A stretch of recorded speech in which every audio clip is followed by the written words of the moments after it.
अस्सलाम वालेकुम my YouTube family, welcome to another vlog of Saib vlog. कैसे हैं आप सब? मैं उम्मीद करती हूँ आप सब ठीक ठाक होंगे। मैं भी यहाँ बहुत ठीक ठाक हूँ। और आज मैं यहाँ की सफाई कर रही थी तो मैंने ये देखा कि ये जो हैं साहब, कबूतर साहब, ये जो हैं यहाँ इसके नीचे बैठे हुए हैं। तो अब सफाई कैसे की जाए? तो मैंने कहा ये सब ऐसे ऐसे जगह बना लेते हैं कि हम कुछ कर ही नहीं सकते। खैर एनीवे, और ये भी मुझे आपको दिखाना था कि ये जो दरख्त आपको नज़र आ रहा है, ये जो पेड़ आप कहते हैं, दरख्त तो नहीं है, पेड़ है। तो यकीन करें ये पता नहीं कैसे, मतलब ये आप कह सकते हैं मेरे रूम की ये विंडो है। और ये जो ऊपर, ये सिर्फ अंदर, ये किसको क्या कहेंगे, आई थिंक शेड है। तो शेड से ये ऑटोमेटिकली खुद ब खुद ये निकला है। अब पता नहीं या तो बारिश का पानी या क्या इसके अंदर जाता है, तो ये खुद ब खुद ये पेड़ निकला है। तो मैंने कहा अल्लाह की कुदरत है, जहाँ उसकी जैसी मर्ज़ी वो निकाल दे। खैर एनीवे, आज का व्लॉग बहुत ही सिंपल व्लॉग है क्योंकि आज मैं पूरे वक्त घर पे रही हूँ और बहुत सारे काम किए हैं, जिसमें से सबसे पहला काम मैं सफाई करने जा रही थी, जो मैं नहीं कर पाई क्योंकि वो कबूतर साहब वहाँ बैठे हुए थे। फिर मैंने सोचा कि ये मेरे कस्टमर के कोई क्लोथ्स आए हुए थे, क्योंकि मेरा जो दूसरा काम है, यानी दूसरा बिज़नेस आप कहते हैं, दूसरा बिजनेस कहते हैं आप, वो मेरा क्लोथिंग ब्रांड है सैनुराज। वो मैं उसका लिंक, व्हाट्सएप ग्रुप का लिंक मैं अपने डिस्क्रिप्शन में दे दूँगी। जिसको ऐड होना है वो खुद ब खुद ऐड हो सकते हैं उसमें। तो ये मेरे कुछ कस्टमर के कपड़े आए हुए थे जो मैं आपको दिखा रही हूँ। बहुत अच्छे कपड़े हैं और बहुत अच्छे रेट्स हैं। मतलब मैं ये नहीं कहूँगी कि बहुत ज़्यादा रेट्स हैं, तो रीज़नेबल रेट्स हैं। तो मैं ये दिखा भी रही हूँ, मैंने कहा मैं आप लोगों को दिखा दूँ, और साथ साथ मुझे इनको श्रिंक भी करना था। तो मैंने कहा कि वो भी मैं जल्दी जल्दी कर दूँ, क्योंकि बहुत से ऐसे काम थे जो काफ़ी दिनों से टल रहे थे। तो ये थे सारे सूट। इसमें से जो सबसे पहला वाला सूट था जो येलो कलर का था, वो काफ़ी अच्छी एम्ब्रॉयडरी हुई थी शर्ट पे, और इसके दुपट्टे में भी बहुत हेवी एम्ब्रॉयडरी हुई थी। बाकी जो थे वो वन वन पीसेस शर्ट थी, और एक जो ऑरेंज कलर का या पीच कलर का जिसमें बिल्कुल ही जिगजैग एम्ब्रॉयडरी हुई थी, वो टू पीस था। अच्छा, वो भी अगर आप गौर करेंगे तो उसमें ये देखेंगे कि उसकी जो शर्ट थी, वो जो वाइट कलर की एम्ब्रॉयडरी हुई थी वो शर्ट थी, और जो उसके ट्राउज़र का पीस था वो दूसरा लॉन था, लेकिन उसमें एम्ब्रॉयडरी नहीं हुई थी।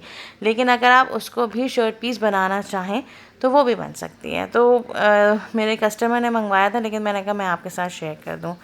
और मुझे सख्त चिढ़ होती है श्रिंक करना, क्योंकि मैं अपने कपड़ों को तो श्रिंक करती ही नहीं हूँ।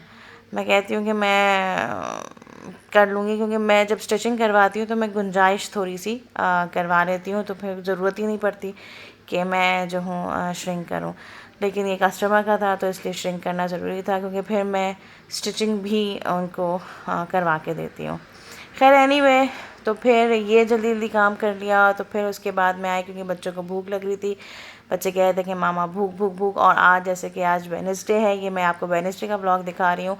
तो वेडनेसडे को बच्चों के स्कूल की भी छुट्टियाँ हो गई थी, तो इसलिए नाश्ता तो जैसा भी हो गया वो हो गया, क्योंकि नाश्ते के वक्त मैं बहुत बिज़ी थी तो मैंने वो शूट नहीं किया। तो मैंने कहा चलो मैं अब दोपहर से मैं अपना व्लॉग स्टार्ट करती हूँ, यानी शूट स्टार्ट करती हूँ। तो मैंने बच्चों को बना के दिए रोल, कबाब रोल्स। अच्छा, मेनली ज़्यादातर पराठा रोल्स होते हैं, लेकिन मैंने रोटी बनवा ली थी मेड से। तो मैंने कहा चलो रोटी ही में मैं जो हूँ इनको कबाब रख के और इनको रोल्स बना के दे दूँ। अच्छा, हमारे बच्चे सब्जियों में कुछ नहीं खाते एक्सेप्ट खीरा। तो मैंने, क्योंकि रोल्स में बहुत अच्छे रोल्स बन जाते हैं कि अगर आप इसमें प्याज, टमाटर और चटनियाँ डालें तो काफ़ी अच्छा, बिल्कुल बाहर वाला टेस्ट आता है। क्योंकि ये जो सीख कबाब होते हैं केनेंस के, तो इनको आपको फ्राई करने की भी ज़रूरत नहीं होती, नॉट इवन आपको शैलो फ्राई करने की ज़रूरत होती है, क्योंकि ये रेडी टू कुक होते हैं। इनको सिंपल 3 मिनट के लिए माइक्रोवेव में आप गर्म करें एंड दे आर रेडी। तो बस मैंने बच्चों को सिंपल इसमें रोटियों में जो है वो केचप और मेयोनीज़ लगा के दे दी थी, और फिर कबाब रख दिए थे। और फिर उसके बाद मैंने जो कुकम्बर है उसके क्यूब्स कट करके वो रख दिए थे। तो ये तो हो गया इनका जो लंच, इनका ये हो गया। क्योंकि आजकल गर्मी इतनी है, ना ही मुझे पकाने की हिम्मत होती है, और ना ही इनका बहुत ज़्यादा हैवी खाने को दिल चाहता है। तो इसी तरह बस ऐसे ही लाइट सा मैंने इनको कबाब रोल बना के दे दिया। अब बच्चों ने ये कबाब रोल खा लिया।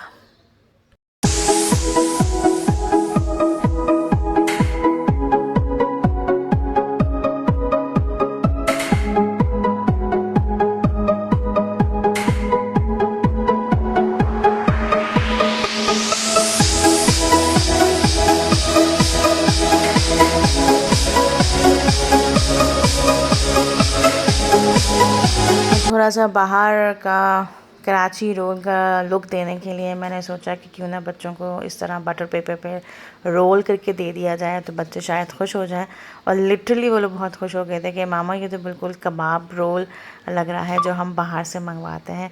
तो इस तरह अगर बच्चों को दिया जाए तो बच्चे घर की भी चीज़ बनी हुई खा लेते हैं और ख़ुश भी हो जाते हैं कि चलो हमें कुछ अच्छी और इंटरेस्टिंग चीज़ हमें खाने को मिली।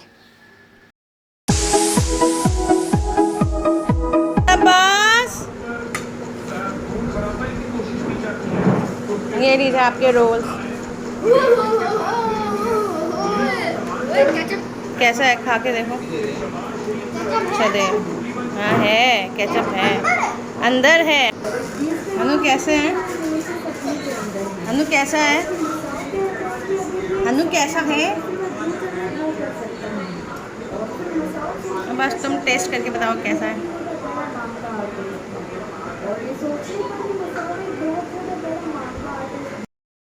बच्चों को फारिग करने के बाद फिर मैंने किया अपना लंच और मुझे भी बहुत लाइट सा खाने को दिल चाह रहा था, तो मैंने कहा क्यों ना मैं काले चने खाना स्टार्ट कर दूं अभी से। तो सिर्फ काले चने और कुकम्बर, उसके साथ सॉसेजेस मैंने खा लिए।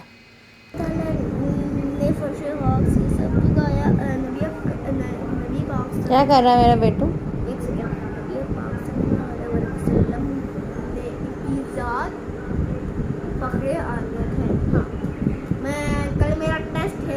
किस चीज़ का? नात के तमाम काम का और वर्कशीट नंबर 4 और 5 में उसकी तैयारी कर रहा हूँ।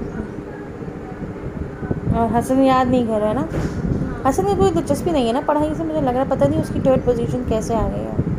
मामा देखें, वो पढ़ाई करे ना करे कि पेपर्स में ज़रूर होती है उसकी पढ़ाई। पेपर्स में वो जी जान लगा देता है, इसलिए तो आते हैं उसके। और फिर थोड़ी देर आराम करके भी मैंने सोचा, क्योंकि एक दफ़ा इंसान सोच लेता है ना कि खाना क्या पकाया जाए, तो फिर चाहता है कि फ़ौरन खाना चढ़ा दिया जाए। और एक दफ़ा जब खाना चढ़ जाता है तो समझो बन जाए। तो मैंने ये सोचा था कि मैं बनाऊंगी आज बीफ बिरयानी, और बिल्कुल अलग किस्म की बीफ बिरयानी बनाऊंगी। यानी लोग लेते हैं, प्याज लेते हैं, प्याज को काटते हैं, फिर वो डालते हैं तेल में और जो भी होता है। लेकिन मैंने सोचा कि मैं इस दफ़ा बीफ का जो कौरमा बनाऊंगी वो मैं एक अलग तरीके से बनाऊंगी। हो सकता है आपने वो तरीका देखा हो, लेकिन वो बिल्कुल घरेलू तरीका है। अच्छा, गोश्त को चढ़ाने से पहले मैंने क्या किया, और ख़ास तौर पे बीफ में मैं ये करती हूँ, लेकिन अगर आप ये चीज़ चिकन में भी करना चाहें आप ये कर सकते हैं। लेकिन मैं बीफ में ये ज़रूर करती हूँ कि बीफ को मैं बॉयल करती हूँ, यानी उसको अच्छी तरह वॉश करके और फिर बीफ को एक बॉयल ज़रूर मैं करती हूँ, ताकि मुझे ये लगता है कि उसकी जितना भी अगर ब्लड है या ऊपर ऊपर जितना भी खून होगा ना वो हट जाएगा। तो फिर वो एक दफ़ा बॉयल देकर फिर मैं उसको अच्छी तरह फिर दोबारा वॉश करती हूँ।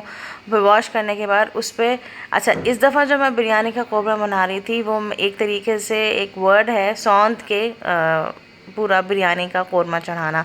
सौंध यानी आप जो है पानी में ही गोश्त को डाल दें।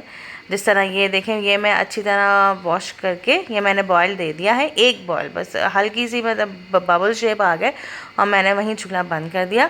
और या ये मत समझिएगा कि मैं इसको मतलब उसको गला रही हूँ, मैं गला बिल्कुल नहीं, मैंने सिंपल इसको एक बॉयल दिया है और बॉयल देने के बाद इसको अच्छी तरह वॉश करके इसको हटा दिया। और फिर उसके बाद दोबारा इसको डाल के और इसमें पानी आप हस्बे ज़रूरत, यानी आपको पता होना चाहिए कि कितने पानी में आपका गोश्त गल जाता है।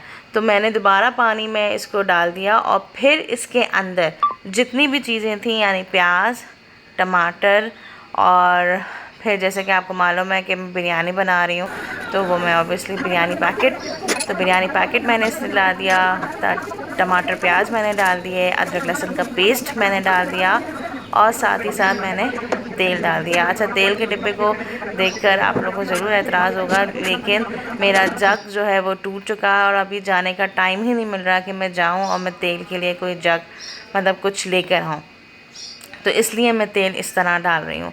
फिर उसके बाद आप मैंने ये सौंध के चढ़ा दिया। अब फिर मैं देखती रही वक्तन थोड़ी थोड़ी देर में, तो फिर क्या हुआ, फिर आपने ये देखा, फिर थोड़ी देर के बाद ये शक्ल आ गई और फिर मैंने इसको भूनने से पहले मैंने इसके अंदर योगर्ट डाला और योगर्ट डालने के बाद फिर मैं इसको अच्छी तरह भूना और देखेंगे भूनने के बाद ये शक्ल आ गई। यानी इतना अपने खाने को आप आसान बनाएं और ये आप बीफ में कर सकते हैं। ऑब्वियसली चिकन में अगर आप ये करेंगे तो चिकन तो पूरी नज़र ही नहीं आएगी, तो इसलिए ये बीफ में मैंने कहा कि चलो बीफ बिरयानी को इस तरीके से बनाया जाए। और फिर मैंने बिल्कुल एट दी एंड हरी मिर्चें और हरा धनिया मैंने डाल दिया था और फिर ये मज़ेदार बिरयानी तैयार। मैंने वो सारा प्रोसेस नहीं दिखाया जो बात का होता है कि आप बिरयानी के लेयर्स लगाएं, वो सिंपल वही सारा तरीका होता है जैसा कि नॉर्मल होता है। और ये बहुत ही ज़्यादा डिलीशियस और बहुत ज़्यादा यमी बनी थी कि थोड़ी सी स्पाइसी हो गई थी लेकिन फिर भी बहुत ही ज़्यादा मज़े की बनी थी। तो ये था आज का मेरा दिन, यानी वेडनेसडे का दिन और रात, क्योंकि आजकल हम लोग कहीं नहीं निकल रहे हैं क्योंकि गर्मी बहुत हो रही है दिन में और रात में फैसल ऑफिस से देर से आ रहे हैं तो कहीं आना जाना नहीं हो पा रहा है। इंशाल्लाह फ्राइडे को मैं ज़रूर शॉपिंग के लिए जाऊंगी तो वो वाला ब्लॉग मैं आपके साथ ज़रूर शेयर करूंगी। टिल देन मैं आपका अपना ब्लॉग यहीं ख़त्म करती हूँ। आई होप कि आपको मेरा ये ब्लॉग पसंद आया होगा। So please do subscribe my channel और मेरी वीडियोज़ को एंड तक देखा करें। और अब मैं खा रही हूँ ये अपना खाना। टिल देन अल्लाह हाफ़िज़। और साथ ही साथ मैं एंजॉय कर रही हूँ जो भी इमरान खान का जलसा कहाँ से कहाँ तक पहुँचा, और साथ साथ पाकिस्तान के लिए भी मैं दुआ कर रही हूँ क्योंकि पाकिस्तान का अल्लाह ही हाफ़िज़ है और बस तरक्की दे मुल्क को और हिफ्ज़ अमान रखे। अल्लाह हाफ़िज़।